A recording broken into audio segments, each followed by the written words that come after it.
உங்களின் ரத்தம் இதோ உங்களின் செல்ல மகள் அன்பு மகள் அக்கா வித்யாராணி அவர்கள் உங்களோடு பேசுகிறார். திரு வேலுப்பிள்ளை பிரபாகரன் அவர்களும் என் தந்தை வீரப்பனார் அவர்களும் ஒரு கொள்கைய தன் உயிரிலும் மேலாக மதித்து அதை உணர்ந்து இந்த மக்களுடைய ஏழ்மை பாதுகாப்பு மக்களுக்கு மட்டும் அல்ல, எல்லா உயிரினங்கள், விலங்குகள், செடிகள், கொடிகள், மழை, நீர், நிலம், நம்மளோட சொத்து இல்லைங்களா இந்த மண்? இது நம்ம பிறந்த இடம் இல்லைங்களா? அடுத்தது நம்ம குழந்தைங்க பிறக்க போற இடம் இல்லைங்களா? இது நம் நாடு இல்லைங்களா? இதனுடைய வளர்ப்பு, இதைய காக்கிறது அப்படின்ற ஒரு கான்செப்டான தமிழ் தேசியம் அப்படின்றது, இத அவங்களோட உயிரினும் மேலாக சிந்தித்து யோசித்து அதை ஒரு வாழ்நாளின் ஒரு கோலா வச்சு வாழ்ந்தாங்க. என் தந்தை நிறைய இடத்துல குறிப்பிட்டிருப்பாருங்க. இப்ப ரீசெண்டா படத்துல எல்லாம் பார்த்திருப்பீங்க.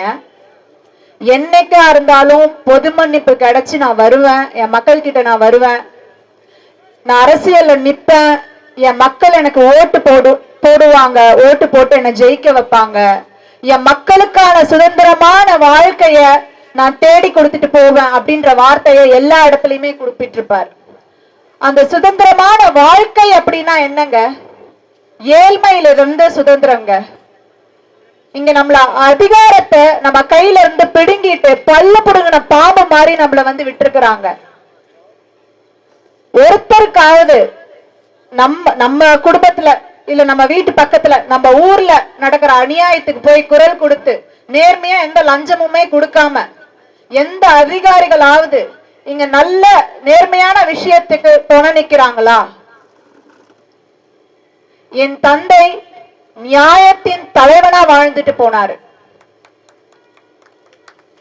அப்ப அவர் வந்து இந்த நாட்டுக்கும் நாட்டு மக்களுக்கும் துணையா நின்று இருந்தார்னா இன்னைக்கு எவன் வந்து தமிழரும் தமிழ் நாட்டை நம்பி இருக்கும் இங்க இருக்கிற பிற மொழியினரையும் எவனை தீண்ட விட்டிருப்பார்?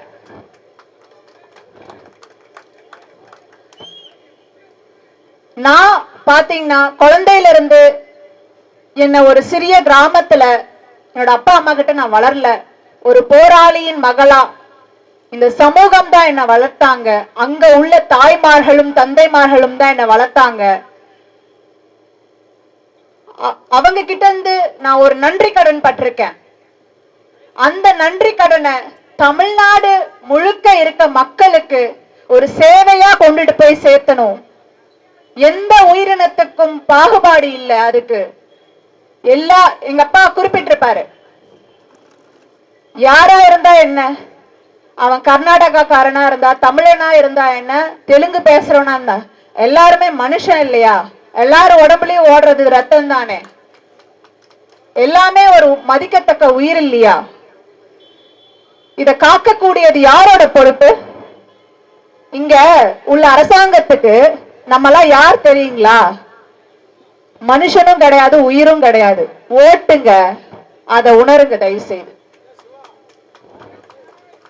ஒரு உயிரும் ஒரு ஓட்டு, அவ்வளவுதான்.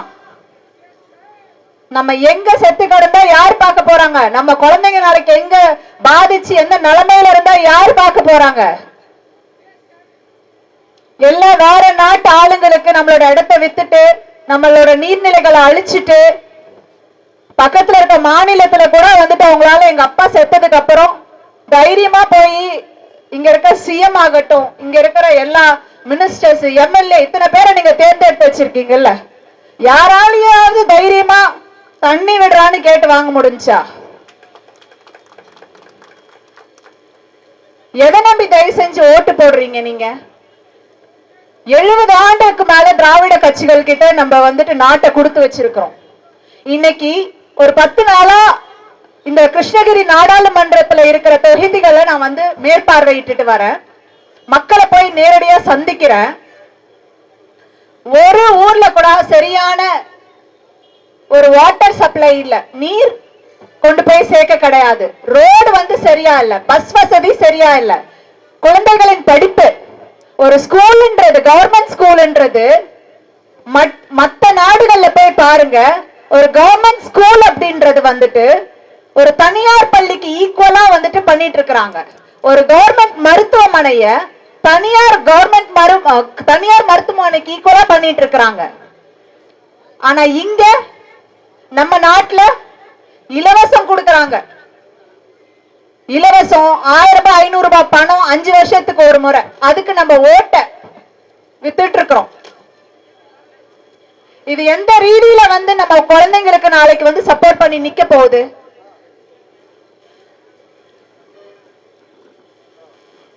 தயவு செய்து மக்களே உணருங்க, தமிழ் தேசியம் ஒன்றுதான் மக்களுக்கு, இன்னைக்கு இயற்கைக்கு, உங்களோட மண்ணை, உங்களோட உயிரை, உடைமையை பாதுகாத்துக்கிற ஒரே வழி தமிழ் தேசியம் மட்டும்தான். ஒன்றுபட்டு நம்ம போராடி ஆகணும். டைம் இல்ல. ஏன்னா ஏற்கனவே எல்லாத்தையும் உடைச்சு வித்துட்டான், எல்லாத்தையும் எழுதி கொடுத்துட்டான், எல்லாம் மண்ணை வாரி வாரி எல்லா ஊர்லயும் வித்துட்டு இருக்கிறானுங்க. இங்க யாரு இயற்கையும் பாதுகாக்கல. இத பாதுகாத்து நம்ம முன்னோர்கள் நமக்கு விட்டுட்டு போன மாதிரி அடுத்தது நம்ம குழந்தைங்களுக்கு நம்ம தண்ணி பாட்டில்ல குடிச்சிட்டு இருக்கிறோம். அந்த நிலைமையில போயிட்டு இருக்குது. இப்ப காசு கொடுத்து தண்ணி வாங்கிட்டு இருக்கிறோம். எவ்வளவு காசு கொடுத்தாலும் சுத்தமான சோறு இல்ல, சுத்தமான நீர் இல்ல. என் தந்தை உண்மையிலேயே அவர் குறிப்பிட்டிருப்பாரு, இந்த தலைவர்களுக்கெல்லாம் கொஞ்சம் ஆதரிங்கன்னு சொல்லி குறிப்பிட்டிருப்பாரு. இப்ப இருந்து ரொம்ப வருத்தப்பட்டிருப்பார். கேள்வி கேட்டிருப்பார்.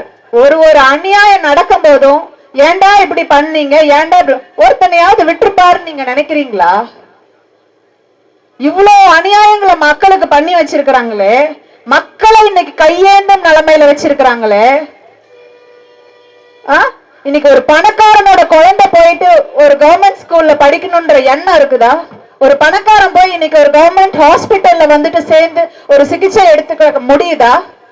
அந்த ஊத்தங்கரை தொகுதியை போய் பார்த்தா ஹாஸ்பிட்டல் ஒரு கர்ப்பிணி பெண்ணா இருந்தா கூட அங்க ட்ரீட்மெண்ட் அந்த நேரத்துல கிடைக்காது. நைட்டு நேரமா இருந்தா கூட அவங்க தர்மபுரிக்கு எடுத்துட்டு தூக்கிட்டு ஓடணும். இதுதான் இவங்க வந்து நம்மளோட அடிப்படை தேவைகளை பூர்த்தி பண்ணதா? 70 வருஷம் சுதந்திரம் கிடைச்சதுக்கு அப்புறம் என்ன பண்ணி வச்சிருக்கிறாங்க நாட்டை? என்னோட தந்தைய ஒரு வீரனை கொன்னுட்டேன்னு மார் தட்டிக்கிட்டீங்கல்ல. ஆனா இன்னைக்கு காலத்தினுடைய கட்டாயம், இயற்கையினுடைய கட்டாயம், என் தந்தையா இன்னைக்கு நான் வந்துட்டேன்.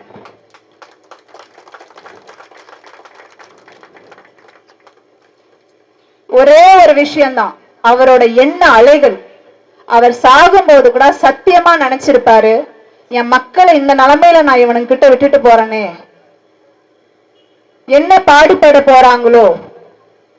ஏன்னா ஒரு விஷயத்தை நீங்க எல்லாம் உணரணும், 36 வருஷம் அவர் வாழ்க்கையவே வாழலைங்க. ஏன் என்னைக்கே போய் அவரு சூசைட் பண்ணிட்டு அவரே சுட்டிட்டு செத்துருப்பார்ல போலீஸ்காரங்க கையில மாட்டி சாவறதுக்கு. அவர் அது குறிப்பிட்டிருந்தார் எல்லா இடத்துலயும், எந்த ஜென்மத்திலயும் நான் போலீஸ்காரங்க கையில சாவ மாட்டேன், நானே கூட சுட்டிட்டு செத்து போயிருப்பேன் அப்படின்னு நினைச்சாரு. ஆனா ஒரு நம்பிக்கையில இருந்தாரு, வந்துட முடியும், மக்களுக்கு வந்து நம்ம நின்னுட முடியும்னு. என்னைக்கு அரசியல் பேசினாரோ அன்னைக்கே முடிவு கட்டிட்டாங்க, இவர் நம்மள கேள்வி கேட்க ஆரம்பிச்சிருவாரு, நம்மளால திருட முடியாது, நம்மளால நமக்கு வாழ முடியாது, நம்ம குடும்பத்துக்கு அரசியல் செய்ய முடியாது அப்படின்றத முடிவு கட்டி என்ன பண்ணிட்டாங்க, அப்படி ஒரு வீரனை நாங்க கொன்னுட்டோம் அப்படின்ட்டீங்க. இன்னைக்கு காலத்தினுடைய கட்டாயம், இதே என் தந்தை ஆதரித்த மக்களால் வளர்க்கப்பட்ட மகளாகிய நான் இன்னைக்கு மக்களுக்காக வந்து உயிர் கொடுத்தும் நிக்கணும்ன்ற ஒரு எண்ணத்தோட என்னோட தந்தையும் அந்த தெய்வமும் ஒரு நேரமா பார்த்து உங்ககிட்ட அனுப்பி நிக்க வச்சிருக்கு.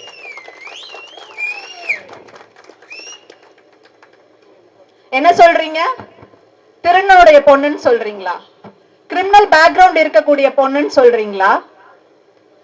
சரி, என்னைய கிரிமினல் பேக்ரவுண்ட் உள்ள பொண்ணுன்னு சொல்றீங்க, திருடனுடைய பொண்ணுன்னு சொல்றீங்க. கருணாநிதி ஜெயலலிதா அவங்களையும் தாண்டி நான் சொல்றேன், ஒரு எம்எல்ஏ, ஒரு மினிஸ்டர், இவனோட சொத்து பட்டியலை ஃபர்ஸ்ட் எடுத்து செக் பண்ணுங்க. ஃபர்ஸ்ட்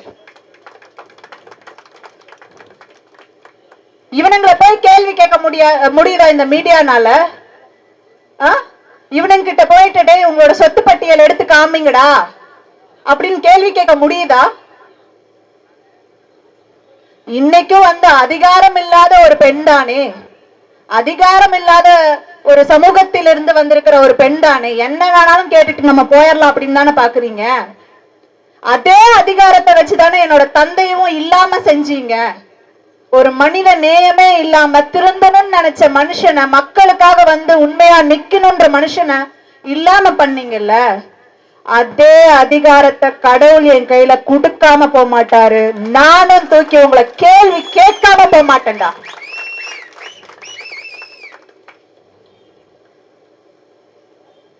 ஆகவே மக்களே, தயவு செய்து நான் சொன்ன இந்த விஷயத்தெல்லாம் யோசிச்சு பாருங்க. உங்களுடைய குழந்தைகளுக்காகவும் உங்களுக்காகவும் சமூக முன்னேற்றத்திற்காகவும் நம்மளுடைய பாதுகாப்புக்காகவும் ஒரு மாற்று அரசியல் இன்னைக்கு கட்டாயம் தேவை. நம்ம கையேந்தணும்ன்ற நிலைமை இல்லைங்க யார்கிட்டயும். எத்தனையோ சுயதொழில் வந்து கிரியேட் பண்ணி கொடுத்துருக்கலாம். இங்க யாருக்கு வந்து சரியான வருமானம் இருக்குது இந்த நாட்டுல? யாருங்க கஷ்டப்படாம வாழ்றது? காலையில எழுந்திருச்சா நைட்டு தூங்க போற வரைக்கும் வாழ்க்கை போராட்டமாவே தான் முக்காவாசி பேருக்கு இங்க ஓடிட்டு இருக்குது. இதுதான் நலத்திட்டம் வழங்குற அரசாங்கமா? நலத்திட்டம்ன்ற பேர்ல இவங்க என்ன பண்ணிட்டு இருக்கிறாங்க? ஊழல். இந்த நலத்திட்டத்துல இவ்வளவு சுருட்டலாமா, அந்த நலத்திட்டத்துல அவ்வளவு சுருட்டலாமா? இது யாரோட பணங்க? எங்க அப்பாவே சொல்லிருப்பாரு, ஏண்டா இவ்வளவு வரி கட்டுறாங்க மக்கள், இந்த வரியை வச்சு நீங்க என்னடா பண்ணிட்டு இருக்கிறீங்க? மக்களின் பணம் இல்லையா இதெல்லாம்? மக்களின் உரிமை இல்லையா? கவர்மெண்ட் அப்படின்றது என்ன? மக்களை அதிகாரப்படுத்துறது, மக்களை மண்டியிட வைக்கிறது. உண்மையிலே நான் உணர்ந்த ஒரு விஷயத்த சொல்றேங்க.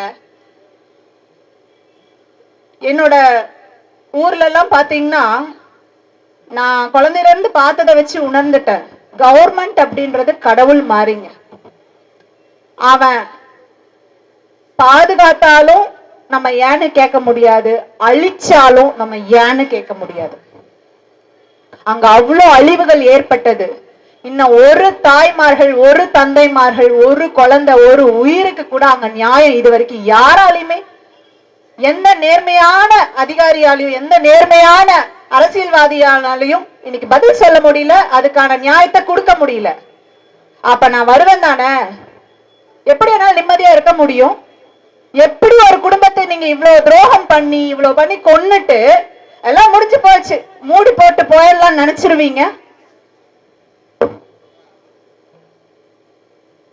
ஒவ்வொன்னையும் அமைதியா இருந்து பார்த்துட்டு இருந்ததுக்கு ஒரே ஒரு காரணம், இந்த மாதிரி ஒரு தருணம் கிடைக்கணும்ன்றதுனால மட்டும்தான். கண்டிப்பா இவ்வளவு தூரம் என்னோட அப்பாவோட எண்ணம், அவருடைய அந்த உயிர் ஆன்மா என்னை இன்னைக்கு இந்த நிலைமைக்கு கூட்டிட்டு வந்து உங்க மத்தியில நிறுத்திருக்கிறார் அப்படின்னா அவருக்கு ஏதோ ஒரு பிளான் இருக்கு. அதை நடத்தி காமிக்காம அவரும் விட போறதில்ல, அதை நடத்தாம நானும் விட போறதில்ல.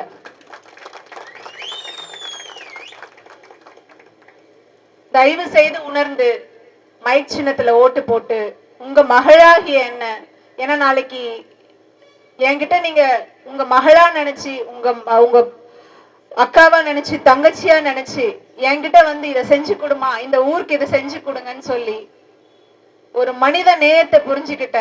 ஏன்னா நான் கஷ்டப்பட்டே வளர்ந்துட்டோம். வாழ்க்கையெல்லாம் பார்க்காத போராட்டம் இல்ல. அப்ப மக்களின் போராட்டமும் என்னன்றதை புரிஞ்சதுனாலதான் இன்னைக்கு வந்து இங்க நிக்கிறேன்.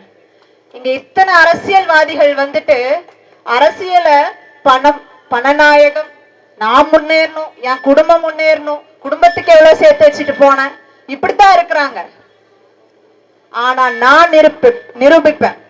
வீரப்பன், சந்தன வீரப்பனாருடைய பெண், நான் நிரூபிப்பேன்.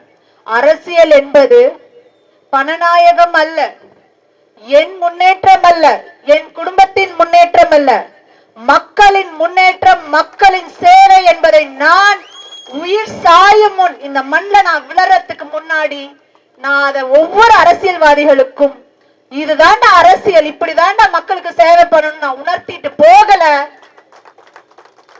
நான் வீரப்பனுக்கு பொண்ணு இல்லைங்க.